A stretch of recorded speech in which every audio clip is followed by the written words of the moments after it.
Hello everyone and welcome to Ask M&R Productions episode 226. This is a very special episode because today I am joined by... Rod the Collector. 3. Get it right. He doesn't even know how to say his own name right. That's tragic. I'm so sorry. Follow him on Instagram. He doesn't have a YouTube channel. We are going to be answering your questions. I didn't have plans to have a guest, so I didn't unfortunately get questions specific to him, but I tried my best to pick as many questions that could be answered by both as possible. As usual, if you have a question you want answered in next week's episode, make sure you leave it in the comments section below and like, comment, subscribe. Ask M&R. What do UCS? No, you don't read the Ask M&R. I know, you say, I did it. No, I didn't don't. carry. I know because no, I know why you did it. Would a UCS Razor Crest be the most probable option for the next big set, or will LEGO stick to the every other year pattern and go with a master builder set? Patterns only matter until they're broken, and this year the pattern will probably be broken for the every other year Master Builder Series set, big UCS set. In my opinion, did you pick up on what I picked up on at LegoCon? I did. It seemed like some of these set designers were... Just a couple. Yeah, just a couple were wearing some swag. Swag. That was... They were actually very nice shirts. They were wearing Razor Crest shirts, which in a vacuum maybe, like whatever. But the current rumor has been for a while that the Razor Crest would be the $530 UCS set coming out on like September 1st-ish. And given their swag, it feels like a hint. Usually not everything's a hint, but this could very well be a hint. Yeah, so I would love it if it was a hint. I think it's a hint. So we're gonna go with yes, most probable. But it doesn't mean it's like guaranteed, obviously. Nick, 7 days ago, Ask M&R says, do you think the Royal Nubian Starfighter from episodes 1 and 2 is well known enough to warrant its own set, possibly in the same scale as the Night Buzzard with the pilot, Anakin, Qui-Gon Jinn, and Darth Maul's minifigs? Where is the Queen in her Royal Starfighter? I'm glad you're not in charge of LEGO Star Wars. You would be perfect on the LEGO Star Wars design team. They might hire you. Especially with the resale value of Queen Amidala right now. The people are begging for a new one. Is it well known enough? It's kind of irrelevant because they do things that aren't very well known all of the time. It's more, I don't know, it's just one of those things that I don't feel like is gonna happen simply because of the silver color. But then again, like, where's your Infinity Gauntlet's upstairs. But like they do these like drum lacquered silver gold sets now, so I don't know, it's not outside the realm of possibility, I suppose. What do you think? I mean, I would just say, as far as it being well known enough, when I first saw this question, I thought Nubian was a typo for Naboo. And it took me a second for, Ryan to kind of explain. Well, maybe if they called it the Queen's Royal Starship, you would know what it is then. Yeah, that would be helpful. Yeah. But just the Nubian Starfighter as it is, I feel like I'm, a pretty well-versed fan, and it took me a second to understand it. So it may not be as well known as you think. Yeah, I can see that. Although I feel like if you just saw the ship, you'd be like, oh, yeah, that one. I know the ship. The shiny one. I wouldn't know the name. Right. Yeah. Aiden says, what is the best way to display minifigs without them cracking and gathering dust? I've heard if they stand on plates for too long, they crack. Yeah, I mean, it's best to avoid anything that could possibly cause damage if you're being super careful. Although, in my opinion, to a point, like, I want to put them on plates. If the feet crack, so be it. Like, it might happen, but like, it's not something I particularly worry about. But I guess the best way to display minifigs without them cracking and gathering dust is like a plastic bag on their own, taken apart. But you said display, so like... Yeah, I mean, if you have your figures disassembled, then you're not really displaying them. I mean, You're displaying them disassembled. Yeah, you're displaying them disassembled. That's one way to do it. I've got probably 1,000 minifigures, and I'm sure you guys can probably see some of them behind us. And one of the ways that I found, at least to prevent them from gathering dust, is to put them in display cases. And, that's a really nice solution for me, and probably something that you can look into as well. They can definitely be expensive, though. Like, I've still, like, not really bought any minifig display cases, mostly because I also don't want to do the thing where I buy like 3 of one and 5 of a different one that look different from the one I originally bought. Like, at some point I'm going to buy like 50 of something or whatever, however many it takes to like have the display proper to what I want. And that will be what I do. But until then, it's like I don't want to end up with like a mixed match of like display cases. Right. So the ones you have are pretty nice. I might, but we'll see. Jex5000 asks, do you think that because of the new clone helmet mold, they will make new clone captains such as Captain Rex? I think the eternal optimist in me would love to see them use the new helmet mold to create a new Captain Rex, as it would be befitting of them to do so, considering he has a helmet attachment like Commander Cody does. However, having a new helmet doesn't, like, they didn't need to make a new helmet to make a new Captain Rex because it is already established that they can make a Captain Rex without the new helmet because they did it in 2013. Is it more likely? I suppose, because they'll probably want to use the mold more. Yeah. But was it necessary? Absolutely not. Captain Rex's 501st Y-Wing. Yeah, it's just start the hype train 2021, 2022, it's coming up. One of these years, you're gonna get right. Start the hype train now. I think that and maybe like the UCS Darth Vader's TIE Fighter, I'm gonna put on my set predictions every year until I get it right. The E-Man says, what do you think about the Lego Optimus Prime set? I personally really liked it, and I was wondering if you were planning on getting it, or is Transformers not really your thing? Well, I am a huge Transformers fan. Where's your OG Transformers? Rod has like a replica of the first, or a re-release, I suppose, of the first ever Transformers. I'll transform it while you chat. I'll figure it out. Yeah, I'm a pretty huge Transformers fan. I've been collecting for a pretty long time, since about 2003. And I fully intend to pick up the Optimus Prime set. I actually just gave one away on my first ever Whatnot stream this past weekend at Brickworld, and that was super cool. I think it's really neat that it actually transforms almost the exact same way that the actual G1 toy did, and the way that they were able to kind of engineer it where it's fully assembled and you don't have to disassemble it to transform between, you know, his robot and truck mode, I think is incredible. So yeah, they like knocked it out of the park right off the bat, and I would love to see them finished. Sort of. I would love to see them make even more Transformer sets going forward. I probably won't be buying it personally. Did you already buy it? Not yet. Oh my goodness. Okay, anyway, personally, I don't think I'm going to be picking up. I'm just not that into Transformers, but like it looks like a really cool Lego set for any Transformers fan, like a must buy, quite simply. So yeah, I don't know, like probably not something I'll be taking a look at, but maybe Rod will make a video about it. Yeah, you never know. We interrupt this programming to bring you a random flex of my Iron Man collection.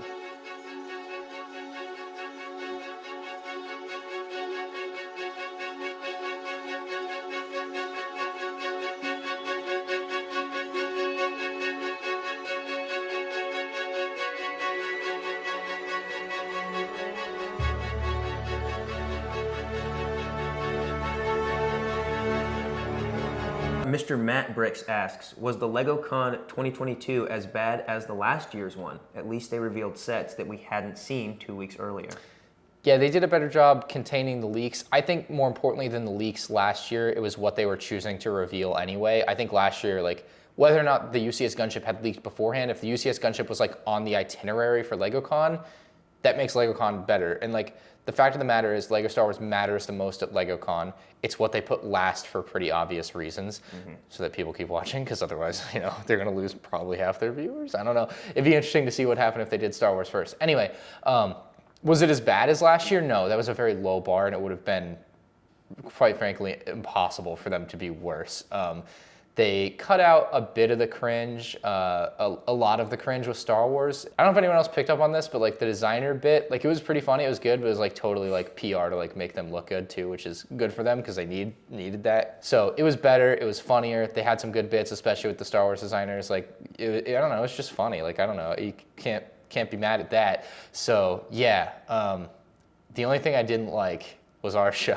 So we did the live show at Brickworld Chicago, like reacting to it, and we had like the technology was not there for us. I did not have it as good as I wanted it to be.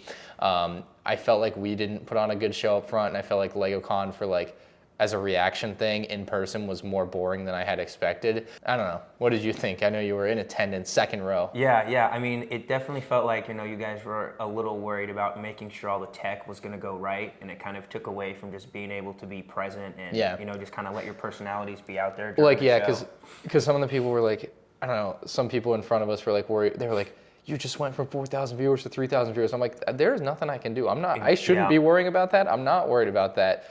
So I don't know. I wasn't like nervous up there or anything. I just like didn't know what to say, and like I was like, the LegoCon is not giving me a lot to riff on, and like no one else up there really had a lot to riff on. Really, what would have been ideal is if we had a list of topics in front of us. Like, we try to do fun things like the push-up contest, the pinata, but like, ultimately that is not enough to fill 2 hours, you know? People can only do push-ups for like a minute. And, you know, asking about whether it was as bad as last year was the first year that they did it. So it was a learning experience for everybody involved. So obviously, I think that they heard some of the feedback about, you know, the cringe, and, you know, they understand, I think, a little bit better that they have a wide-ranging audience. It's not just kids, so they were able to kind of tailor this year's show to appeal a little more to them. I still think there's a little bit of like too much like, here's this product that came out 2 months ago, let's talk about it. Like, yeah. Don't want that still. Like, I'm still not interested. I know they want like the parents to see that and be like, oh, this is a really cool thing for our kids to be getting this Buzz Lightyear toy, because like the designer or I don't know. Yeah, anyway, set designers. Yeah. Anyway, just a little too much talking about things that came out 2 months ago. I'm gonna slightly rephrase this question. Luke says, as a whole, do you think the new ATTE is the best ATTE ever made by Lego? I would say it is. I think looking at a lot of factors, you could say that it's the best ATTE that they've ever released. I think the build looks good. I know that there are some nitpicks about accuracy to the to the source material, but I think as a whole it looks the best. I like that they kind of changed the dish pieces for all the joints to kind of make it look a little bit more mechanical. Yeah. I like that they're actually understanding that it's supposed to be a troop transport, and they built in lots of seats. No, it's an all-terrain tactical enforcer. Well, right, but it's meant to carry lots of clone troopers from point A to point B in battle, and they actually built in, a lot of space, at least in the interior that we were able to see. Right, yeah. They built in a good amount of space for us to do so, and obviously the minifigure selection is something that's going to put it over the top compared to everything else. Other than the holes in the helmets of the 212 troopers and the clone gunners, but we can ignore that.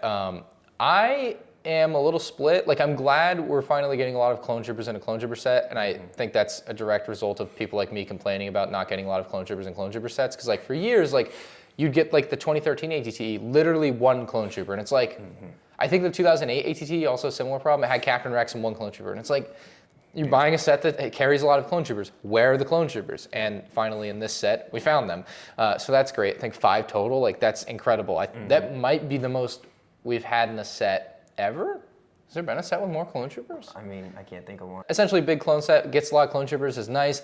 And I would like to wait until I do my like full comparison, like really give a real answer. I have some qualms about it, but like holistically, it seems very well-rounded as a set. And some of the other sets were definitely missing stuff on the clone trooper front, but this set is not without its flaws, but I'll save those for like my comparison and review video about it. Avery asks, if I have a Grand Admiral Thrawn minifig from the 75170 Phantom set, should I sell it for the $90+ it goes for, or should I hold on to it longer to see if it goes up even more?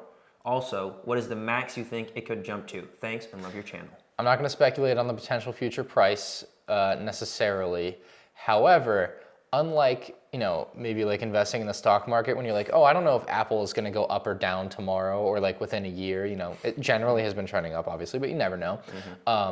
With the Thrawn minifig, it's like you say, it's $90 plus now. Thrawn is going to show up in the Ahsoka show, which could see a temporary spike in its value. And then just like the Grand Inquisitor, they're going to probably come out with a new Thrawn minifigure, and the Thrawn minifigure value tanks because now everyone that wanted a Thrawn that previously only had the one option has many other options. So if you're picking up what I'm putting down, I think your decision should be made for you. I don't know if you have any additional advice. I mean, $90 looks pretty good to me right now. Dexter Hopkins asks, how likely is it for us to get a set for the Battle of Utapau in the next couple of years? I want not 212 troopers. Also, love your videos. Keep up the great work. He wants not 212 troopers in an Utapau set? Hold on, this is a head scratcher. I didn't read this one all the way through. Like a Battle of Utapau? Very unlikely. I mean, the ATT is about as close as we'll get to that, I would say. There's obviously a huge potential here for 2023, and I certainly wouldn't be surprised if LEGO missed it, but I think everyone can see the possibility for a 212th battle pack, and I think we would all not be surprised if that set was $30 instead of $20 like the other battle packs, because that's what they do to the Clone Wars fans. They really ring them up for every penny they got. But yeah, I mean, I think battle packs most likely. Is there anything else you could see happening? Yeah, I think that a battle pack would be the most likely solution. And the best, like. Yeah, and especially with the mega battle pack type situation where they have a little bit of opposing forces as well. I have this small fear that they're gonna like try to include Cody in the cheap set. Oh. And it's like, don't want that. I want an army build with that. And like, they just made this whole deal about how C-3PO is exclusive to the Luke's Land Speeder. So like, can we keep this sacred too? Like, right. I don't know. Like if Cody was in a cheap like $80 Grievous Starfighter where you're not wanting to buy more than one, makes perfect sense. Love it, whatever. Or like even if they did a Grievous wheel bike that's $30, like yeah, put Phase 2 Cody there. Don't ruin a good army builder though. Right. Like, that's where I'm at on that. Vinker Cat asks, if you were a LEGO designer, do you think you could make a set that, in your opinion, is a 10 out of 10? Do you? I don't know. With how much, it seems like with every set that comes out, you know, there The are bar some keeps- the bar yeah. just keeps going. There are up some and people up. that do pretty good stuff there. Yeah. How about you? Definitely not. I can't build. But that's not. I make no claim to fame for building, right? Like, I think I could, you know, if you brought me that ATTE 6 months ago, and I could tell a designer, hey, change this, this, and this, we'd have a 10 out of 10 set. Right now, we don't have a 10 out of 10 set. We have a really good set, not a 10 out of 10. So, yeah, I'm more of like an advisory role, less of a builder Designer. role. Yeah. You know? I think from a creative and like ideation standpoint, I think we could come pretty close. Yeah. But as far as the actual execution goes, we have to leave that up to the professionals. I think, yeah. Well, so I was thinking about this, and I really think what Lego Star Wars is lacking is someone at the top who knows their stuff and cares enough about that stuff to like want it to be changed. Right. Like seeing the spider droid in the ATT instead of a crab droid. The designers probably just don't care, like, or whoever's, you know, making the decision. They probably just don't care that it's a spider droid. They're probably like, "Ooh, this one looks cool. We've done it before. Easy enough." And it's not, to me, it's not even a play feature thing because they didn't put a stud shooter on it, which is nice. Yeah. They know who they're selling to at that point, right? They're just selling to people who don't want stud shooters on things. Right. But like the crab droid also doesn't have a weapon. It could have done perfectly fine there. So Yeah. I don't know. Yeah. Could I make a set 10 out of 10? No. Could I influence a set to become a 10 out of 10 or like push people to do it the way that I think the community would like the most? Yeah, absolutely. I would think I could do that. Brennan says, do you think that LEGO will release more Transformers considering the success of Optimus Prime? Optimus. Optimus Prime there. Optimus. I would love to see LEGO release more Transformers. The only thing that I think is going to, you know, prevent some obstacles is going to be continuing in the fashion that they did with Optimus Prime. Obviously, Optimus Prime, inspired by, you know, the G1 toy, had a very simplistic transformation, and I think that, you know, helped them to be able to create a fully transforming set without having to be disassembled. Some of the other, you know, more popular characters in the Transformers line, like Megatron, obviously, Bumblebee, Starscream, you know, some of those characters like that, they might have more complex transformations, and it may take a little while for the design team to figure it out, but I would love to see more Transformers figures because Optimus Prime seems like a home run. Annie in the basement says, what was your opinion on LEGO Star Wars Skywalker Saga? Did you enjoy it? How much of the game did you complete? I love LEGO Star Wars The Skywalker Saga. I'm not finished with it yet. I have just finished playing through the prequel episodes, all of those missions. So just finished up the Anakin or Darth Vader versus Obi-Wan duel on Mustafar. Good stuff. Yeah, and so I am absolutely loving it so far. How about you? Same boat, except I've done one more level than you. I've done episode 4. So that's all I did. I was like posting videos to my gaming channel, and then like I dropped off the face of the earth on that channel. Sorry. Hope you guys enjoyed what you got. Gavin the Grape asks, do you see YouTube as a competitive platform? Not at all, really. I don't like compete with anyone. I feel like it's a pretty friendly environment, no competition, no winners, no losers. We're all just here to have fun at the end of the day, right? Absolutely. Same with football, right? Just all to have fun, not to win. Doesn't matter. No, not one bit. Okay, maybe some lies detected there, but you know. Social media in general is definitely has like a competitive aspect to it because people are always comparing their followers, always comparing their analytics, you know, their likes, their comments, subscribers, all that kind of thing. Like across almost all social media platforms, there definitely is like a competitive nature to it. And there's like certainly online, there's like levels to people's competitiveness. Like some people are more competitive than others. I'm probably one of the most competitive people, like at least in the Lego space, probably just because I played a lot of sports growing up and like I enjoy that sort of like competition, and I don't necessarily get that all the time outside of like pickup basketball because I'm not in like any leagues for things. So like YouTube is kind of where I get part of my like high, if you want to call it that. Yeah. The adrenaline rush. It's not as good as sports though. Nothing beats the sports adrenaline rush, I guess. But yeah, it's definitely a competitive platform. But I don't know what those trophies were. They must have been rods. BMF says, with prices being increased due to inflation, do you think that future prices may go back down?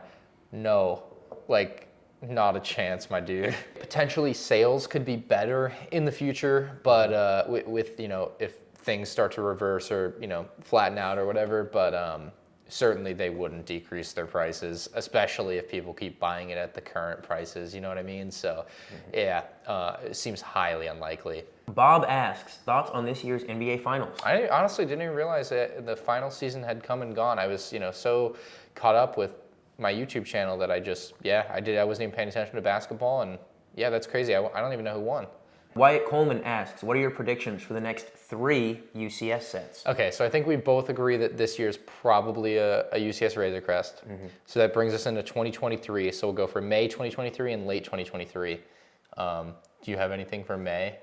I have no idea. I'm going with Darth Vader's TIE Fighter. Lock it in. Darth Vader's TIE Fighter, May 2023. What about September 2023?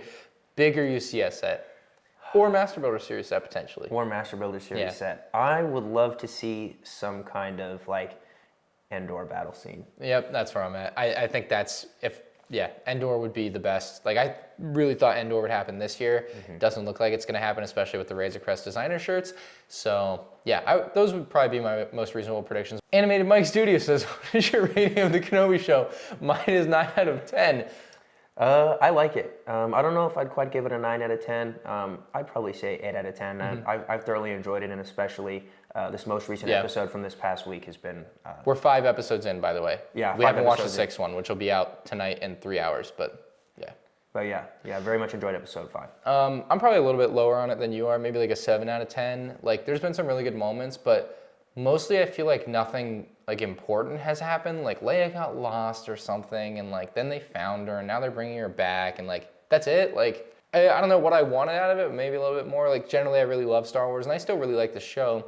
But I'm hoping the 6th episode just like gives me something that's like really cool. Because so far I haven't seen anything that I feel like is like really the coolest thing ever. I don't know, like that captures me. Like, like in Mando, like there were scenes like when they come across all of the like reproduction pods and it's playing like the Snoke theme, and I'm like, oh my gosh, that's so cool. It's gonna tie into everything. And like, I don't know, or like when, I don't know, there's been like character cameos in Mando and in Book of Boba Fett where I've been like, oh, Cad Bane, this is sick. But the Kenobi show just hasn't had that for me yet, so. I think that one of the things with Kenobi, you know, visiting a character or revisiting a character that's already existed and it's already had a completed story arc, you know, you kind of lose you lose the stakes in the show a little bit. Yeah, definitely. It was a similar situation when Marvel Studios put out their Black Widow movie, where it fell in the timeline way earlier than when it was released in real time, where the movie took place after Civil War. So like, you know, we knew she was still going to be around till the end of the movie. There was no chance of her dying or anything like that because we knew she was still going to be there later on in the movie timeline. So I think it was a similar situation here where, you know, you kind of say, oh, Princess Leia gets captured, but we know Princess Leia is in episode 4, 5, 6, and beyond. So they're going to get her back. She's going to be fine. She's going to grow into her, you know, finish her story arc. So it's hard to really be gripped by the story in that case. I'm going to let Rod do the outro. I'm just going to like relax. I'm on vacation anyway. I'll let you figure it out. I think that just about wraps up episode 226 of Ask M&R Productions. As always, if you have a question you'd like answered, leave it in the comment section of this video. You got it. Please like, comment, and subscribe, and we'll see you in your next video.